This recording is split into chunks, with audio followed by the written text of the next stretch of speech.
These are the 12 justices who make up the Supreme Court. All right. They have the last say in the most controversial and difficult issues in the land. Very often the law is on a knife edge when it comes to us. Their decisions affect everyone, from MPs accused of fraud Each of these appeals is dismissed. to millions of bank customers. I'm afraid the big institutions of the law have just backed up the big institutions of finance. Their decisions protect our democracy and shape our society. Does it assume that or not assume that, or what does the Secretary do? We're getting so confused. For the first time, Britain's top judges talk about their lives, their work, and how they make their decisions. I sometimes start writing a judgment, and I don't know where I'm going to get to at the end of it. What they decide binds every citizen in this country. But are their rulings always fair? Well, fairness is sort of like beauty. It's in the eye of the beholder, isn't it? I mean, one side is lost. Does the mix of the court reflect modern life? There does become a stage when it is embarrassing that there is not a woman. Do their emotions get in the way of their rulings? One has enormous sympathy for the individual. You can see how much this case means to them. And if they weren't there, what could happen? The extent of the invasion of liberty would widen. People would simply disappear. Things would be silenced. Freedom of press would be trampled on. It's our job to see that that simply does not happen. Are their decisions always right? Anyone who expresses themselves as absolutely certain is either a genius or a fool.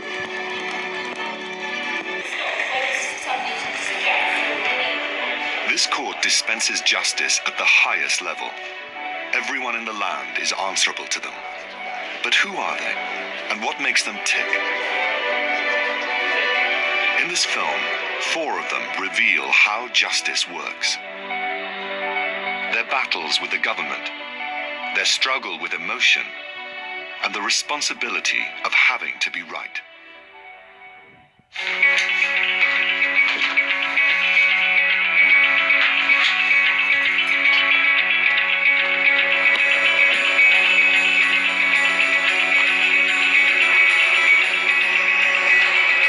It's 6 a.m. and Lord Phillips has been up for hours. As head of the court, what does he think you need to become one of the top judges in the country?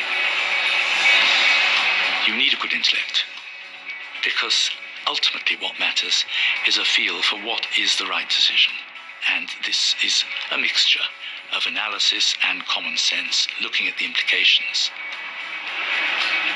It sounds a bit obvious that to be a good judge, you need good judgment. Lord Hope, Deputy President of the Court, points out the importance of temperament. You don't want to be the kind of person who rushes to judgment and sticks to it, come what may. You've got to be prepared to adjust your own views, however hard you were attached to them to begin with, by the realization that you probably weren't right after all. Lord Kerr believes that however well they do the job, they'll face tough criticism. Each case must be approached with complete independence of thought, and hopefully the outcome will bring justice. But one man's justice is another's injustice. Bye-bye, darling. Have a good day. Lady Hale is the only woman in the court. It's very difficult to say exactly what a woman brings, but every judge brings their own particular experiences and background into the job. We lead different lives from men. We have no choice, and it's a good idea if those different perspectives find their way into the law.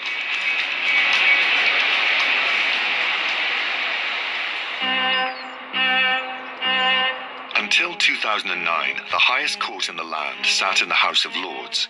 They were the Law Lords. It was Tony Blair who made the decision to move them across the square and into their own building. The change, which took 10 years to enact, was intended to make a crucially important public statement: that the judiciary should be seen to be free from the influence of Parliament. It's moved here primarily as the last step in the separation of powers, and in particular a principle that judges should be wholly independent of those who make the laws and those who are bound by them and who execute them, the administration. When the justices make their decisions, they do so not only independently of Parliament, but with the unique power to reverse the rulings of all lower courts. We are the final court of appeal, and so sometimes a case has had to be decided a particular way by the trial court and by the First Court of Appeal because there is a binding precedent which tells them which way to decide it. But we, of course, can say that the decisions of earlier or lower courts are wrong. By rejecting earlier rulings, they establish new precedents. In these instances, they make new case law. They also have the freedom to interpret another sort of law, parliamentary law. And here they may even find there is no past case to refer to. The law is made across the square by Parliament, and they churn out thousands of laws. And they're not all crystal clear. So issues arise. What did Parliament mean when they enacted this? The language is confusing. That's the kind of issue, if it's of great importance, that we will ultimately have to resolve. And in that kind of situation, you won't have much guidance from previous cases. You have to reach a novel decision on a novel point.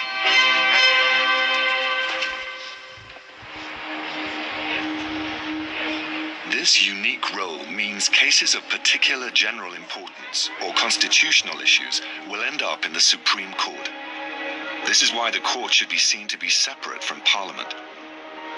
One case demonstrated this powerfully, and the public were hooked. Some MPs could end up in court as a result of investigations into their expenses. 3 MPs and a lord were accused of submitting false expenses. They argued that they could not be prosecuted in a criminal court because submitting their expenses was a parliamentary procedure and that all procedures were covered by parliamentary privilege. This privilege had originally been intended to protect MPs' right to speak freely in the Commons.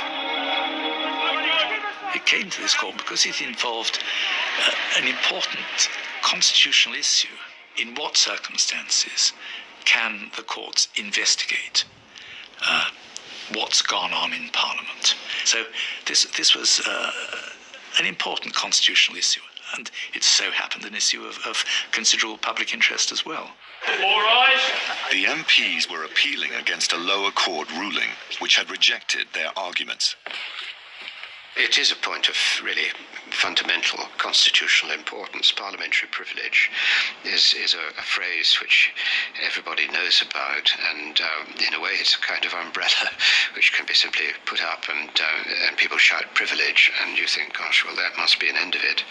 In many cases it may be enough to scare people away. As a mark of its transparency, all the proceedings of the court are filmed, so every moment of this hearing would be recorded. These are the first criminal prosecutions of members of the House of Commons, based on a member's dealings with Parliament for over 300 years. Thank you very much, Mr. Fleming. The system is that the country's top barristers present the case to the justices. In this instance, they had to decide how far parliamentary privilege extended.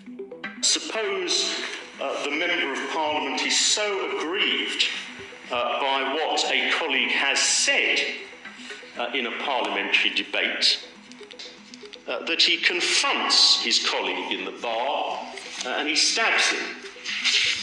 My friend Mr. Fitzgerald accepted, in answer to my Lord Kerr, that this is not covered by privilege.